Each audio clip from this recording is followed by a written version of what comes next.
And then the highlight of today's show, which is coming up for you in the second hour, is Abi Hines and Rachel Fernandez-Arias are joining me. They've written and directing a fantastic play that was about to be staged at the Royal Northern College of Music in March called Tilley. Tickets are available for that now, and they're coming on the show in the second hour to talk about it.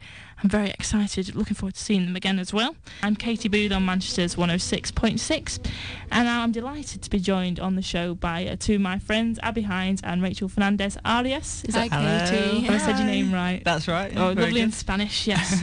And now you've got an exciting month ahead of you, haven't you, really? Yeah. It's busy and exciting.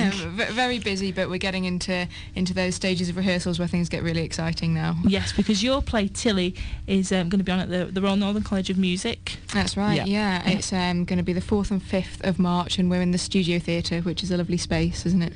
Yeah, it's 7:30. Is that right? 7:30 p.m. Nice and intimate, isn't it, that one? Yeah, it's good. It's about 120 seater, so good size audience for us at the moment. Good, brilliant.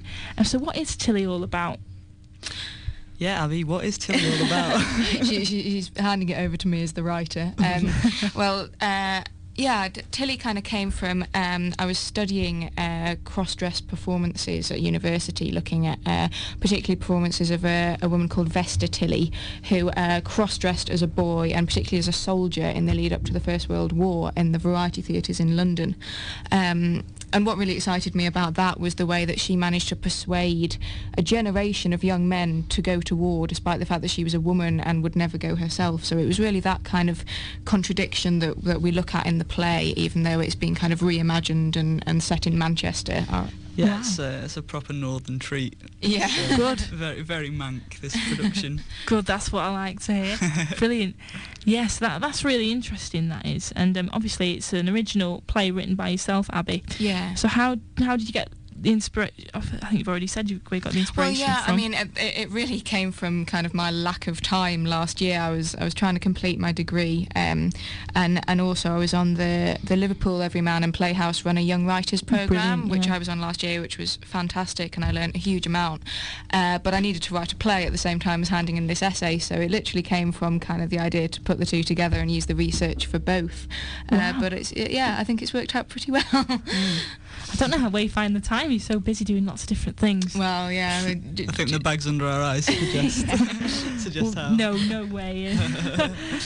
So are you directing it, Rachel? That right? Yeah, we're co-directing. Yeah, co-directing it. So what process do you go through to get an idea like what Abi had, and then just to go through the whole transformation, putting it on the stage? Well, it's though Abi writes it, of course, it goes through me several times. I sort of edit it and make sure that we're both happy with Edit it. all the swear words out. Yeah, Exactly. Yeah, she's allowed a certain quota of swear words. But the rule is, because she's the writer, she might be a bit precious about it. Whatever I say has to go. She has to agree with that. You get the final say, don't you? And then I think because we're both so similar anyway, we have similar things that are important to us, that the work would naturally reflect both of our ethos and personalities and things, so it always works well. And then when we get into rehearsal, we complement each other quite well, don't we? Because Abi does a lot of the choreography and script-based work. I like to focus a lot on the character work and the visual, the aesthetics of the piece and how it's going to look as the final product and things. We're also very aware that once we get into rehearsals and we bring actors, and for the first time this time musicians on board as well, which has been really exciting, that they change the work a lot as well. We like everyone we work with to have a lot of creative input, so it's quite a different product to what we started with, definitely. Yeah, that's really good. And I think, like what you were saying, when you write something, sometimes it's hard to edit your own work. Oh yeah, absolutely, yeah. I mean, what Liverpool was very good at was kind of giving us that facility, but also the way that Rach looks at it is with a different kind of eye to the one that you have as a writer. Looking at it from a directing point of view, then it's thinking about how we would make things work on stage and what will be most theatrical and most exciting for an audience to see. So that's a really important part of our process, definitely. Yeah, definitely. Yeah. So a bit of background on yourselves. How did you get involved into all this drama and show business? Well, it's years and years we've been involved. I mean, we didn't have the option to do drama at school, really? But so one of my good friends, was a teacher there, and she set up a little drama club. I'm in a different year to Abi, so this is just me. Set up a little drama club, and then post that we went into a youth theatre, and that's where Abi and I met, actually, a local youth theatre.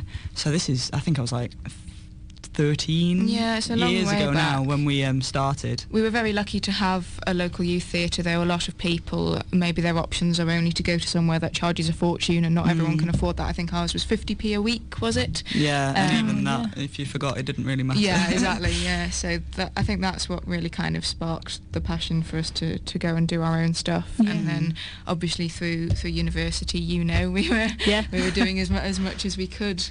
Yeah. Yeah, because I know you quite well from uni, because that's where I got involved doing drama again, because it's something I've always wanted, something like that. There's not many places, I still don't think, in Manchester where you can go and at a low cost to do drama, because I loved it, and we did get to do it at school, but it was just like for an hour, maybe a month. It wasn't enough, didn't fulfil my need for drama, so it was great, and I loved being part of your studio group at the uni, which was that was definitely one of the highlights of our university experience. I think, definitely. was running that. Met some great people like Katy. Met some really great characters, and it was great fun. And it meant we got to try out some of our ideas, because we're both workshop leaders. We go into schools or community centres. That's part of what we do as a company, and it meant that we could kind of test drive all our ideas on you guys. Yeah, guinea pigs. Yeah.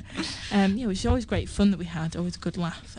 Graduates do find it hard when they leave uni, though. And but you've started your own theatre company, Faro Productions. Yeah. So how did all that come about? Faro, it's always something we wanted to do. Even before we came to university, we knew that was the intention, and being at uni, it gave us the spare time to be able to dedicate to it. We didn't have to worry about a 9-to-5 job. And then in second year, we did a production called Her Romeo, and then we enjoyed it so much, and since that we just thought, let's do it. Made a website, focused all year on getting that going. This year we've been making all the contacts and really, really focusing on developing our work and becoming better practitioners and directors and writers and everything, and we're just pushing it as far as we can, really. Yeah. I mean, obviously everybody in the arts is struggling at the moment to make ends meet, but if it's something that you passionately want to do to the point where you'll give up your spare time, I think it's still possible to make it happen. You've just got to be 100% dedicated. At it and do as much as you can. Yeah, I mean, what a great inspirational message that is, though, because I think when you get a lot of knockbacks, which happens a lot, it can really dishearten and demotivate you to do it again. But you've just got to do what you love, and you've got to keep trying. Absolutely. Which is what you did. And you mentioned Her Romeo, which I saw at the University Students' Union, and it was fantastic, because it's obviously a take on William Shakespeare's Romeo and Juliet, and so everybody knows that story, or they should do, if they don't.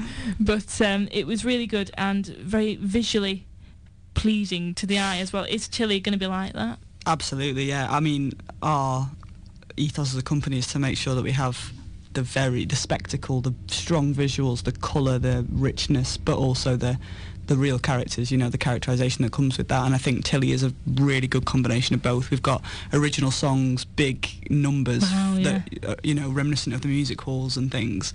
So it is going to be very, very visual. Yeah, it's a really celebratory, fun show. I mean, there's dark bits in it, but we want. I mean, what someone said to me was that if you're going to write for theatre, you have to give people a reason to come out and see you rather than sit in front of their TV. Yeah. And I hope that that's what we really are going to do with Tilley. There's a real reason to come out and see us, and it'll be something a bit special, I hope. Oh, brilliant. Yeah, I'm really looking forward to it myself, actually.